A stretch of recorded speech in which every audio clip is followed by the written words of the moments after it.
সেই মিছিলের দৃশ্য দেখিয়ে বলছে যে হিন্দু সম্প্রদায়েরা দেখেন শাহবাগ দখল করে ফেলেছে। তার মানে একটা মিথ্যা সংবাদ। আমি যদিও ওই 24টা নিয়মিত দেখতাম, ওই দেখার পরে আমার কাছে মনে হয়েছে যে একটা ভ্রান্ত সংবাদ পরিবেশন করে এই সংবাদ দেখার কোনো যৌক্তিকতা নেই। সেই কারণে আজকে আপনারা যারা আজকে মানববন্ধন করছেন এই হত্যাকাণ্ডের প্রতিবাদে, আমরা বাংলাদেশ জাতীয়তাবাদী দল সবসময় এই অন্যায়ের বিরুদ্ধে, আমাদের সংগঠন সবসময়, আমাদের শহীদ রাষ্ট্রপতি জিয়াউর রহমান, আমাদের দেশনেত্রী বেগম খালেদা, আমাদের জনাব তারেক রহমান, সবসময় আমরা যশোরের আমাদের নেতা ছিলেন জনাব তরিকুল ইসলাম, সবসময় আমরা আমাদের দেশের মাতৃভূমির পক্ষে, আমাদের জনগণের পক্ষে, আমাদের জনগণের পক্ষে যারাই কোনো অত্যাচার নির্যাতন নিষ্পেষণ চালাবে তাদের বিরুদ্ধেই আমাদের অবস্থান এবং আমাদের সংগতি প্রকাশ করি। আজকে আপনারা যারা হিন্দু বৌদ্ধ খ্রিস্টান ফ্রন্টের যে আয়োজন করেছেন আপনাদেরকে আমরা সাধুবাদ জানাই এবং আপনারা যে কর্মসূচি পালন করছেন এর জন্য জেলা বিএনপির পক্ষ থেকে আন্তরিক অভিনন্দন এবং শুভেচ্ছা জানাচ্ছি।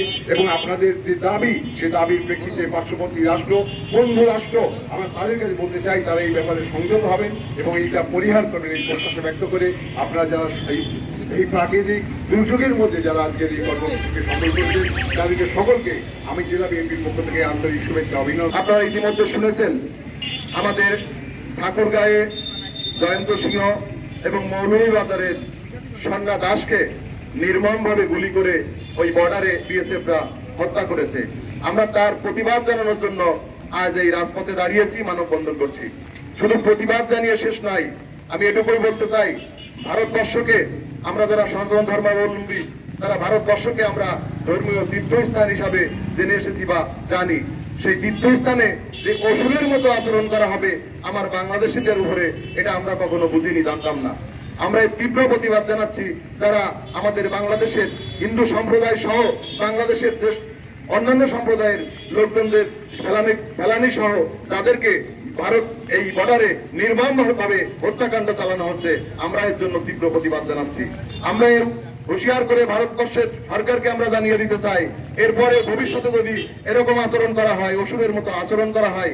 আপনারা দেখেছেন 5 তারিখে এই দেশের স্বৈরাচার সরকার তাদের স্বৈরাচারী আচরণের কারণে এদেশ থেকে পালিয়ে যেতে বাধ্য হয়েছে।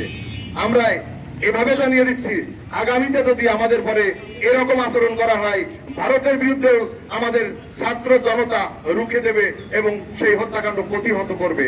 প্রিয় ভাইরা, আগামী দিনে আপনারা আমরা সকলে মিলে এদেশে বসবাস করতে চাই।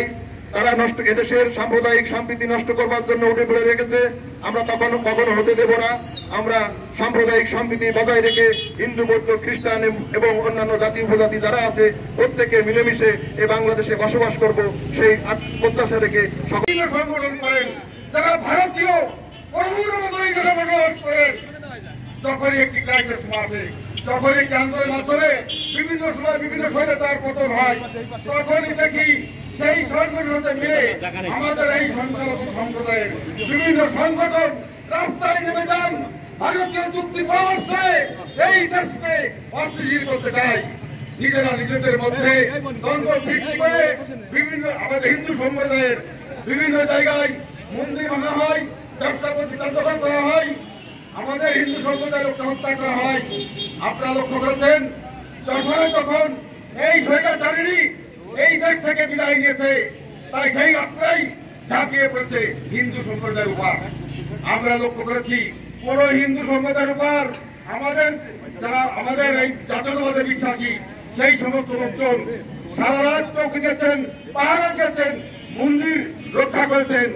পরবর্তীতে দেখি 2-1 দিনের মধ্যেই সেই হিন্দু সংগঠনের নেতা কর্মীরা স্বৈরাচারী পতনের যে আওয়ামী লীগ সরকার তাদের কাছ থেকে পয়সা খেয়ে রাস্তায় নেমে গেছে এবং উদর বিল্ডিং উদর ঘাড়ে চাপানোর জন্য এই বিএনপির ঘাড়ে সেই সম্প্রদায়গুলো চাপিয়ে দেওয়ার চেষ্টা করেছে। আমরা তীব্র প্রতিবাদ জানাই, আমরা প্রতিবাদ জানাই ভারতীয় সরকারের কাছে আমাদের বাঁচান, আমাদের পাশে থাকেন, আমাদের বন্ধু হিসেবে থাকেন, আমাদের প্রভু হিসেবে থাকবেন না। এই দেশে আমাদের প্রভু হিসেবে থাকলে অবশ্যই এই দেশের হিন্দু সম্প্রদায় আপনাকে প্রত্যাখ্যান করবে। প্রিয় বন্ধুরা,